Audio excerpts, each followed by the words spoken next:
পরিচালকের সঙ্গে গোপনে প্রেম করে হয়েছিলেন অন্তঃসত্ত্বা। গর্ভপাতের জন্য পরিচালক এস রবিকুমারের থেকে ৭৫ লক্ষ টাকা দাবিও করেছিলেন। বলছি দক্ষিণের জনপ্রিয় অভিনেত্রী রামায়া কৃষ্ণানের কথা। কিন্তু কেন গর্ভপাতের সিদ্ধান্ত নিয়েছিলেন এই অভিনেত্রী? বিস্তারিত থাকছে ডেস্ক রিপোর্টে।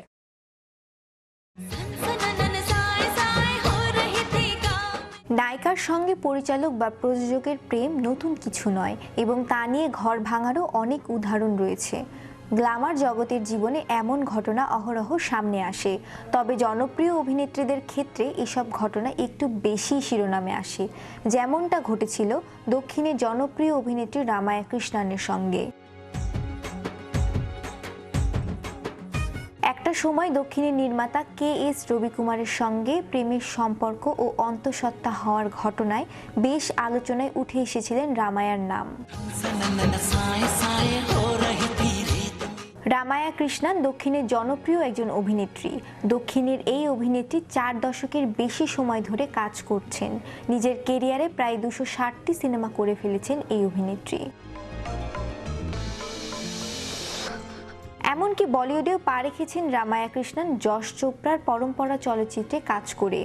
এরপর সুভাষ ঘাইয়ের খলনায়ক, মহেশ ভাটের চাহাতো এবং ডেভিড ধাওয়ানের বেনারসি বাবু, বারে মিয়া ছোটি মিয়াতেও অভিনয় করেছেন এই অভিনেত্রী। সম্প্রতি এস রাজমৌলির বাহুবলীতে তার অভিনীত চরিত্র শিবগামী ব্যাপক প্রশংসা কুড়িয়েছিল। তবে রামায়া কৃষ্ণান তার ব্যক্তিগত জীবন নিয়েও বিস্তর আলোচনায় ছিলেন।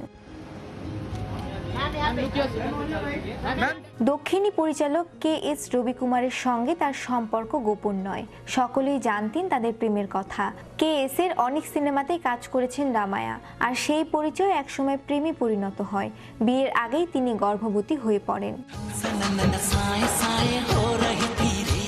রবিকুমারের সঙ্গে রামায়ার সম্পর্ক অনেক গভীর হয়ে যায়। রবিকুমারের স্ত্রী এইসব খবর শুনে অভিনেত্রীকে হুমকি দিতে থাকেন। সন্তানের জন্ম ও তার পরিচয় নিয়ে অস্বীকার করেন পরিচালক। ফলে এক পর্যায়ে এসে গর্ভপাতের সিদ্ধান্ত নেন রামায়া, আর সেজন্য কে.এস. রবিকুমারের থেকে ৭৫ লাখ টাকাও চেয়ে নেন এই অভিনেত্রী। পরবর্তীতে ২০০৩ সালে পরিচালক কৃষ্ণা বামশির সঙ্গে গাঁটছড়া বাঁধেন রামায়া কৃষ্ণান। বর্তমানে দক্ষিণী চলচ্চিত্রে নিয়মিত অভিনয় করছেন এই অভিনেত্রী। তাকে সর্বশেষ দেখা গেছে রজনীকান্তের সঙ্গে জেলার চলচ্চিত্রে। শ্রেয়া রায়, বিশ্ব বাংলা 24, বিনোদন ডেস্ক।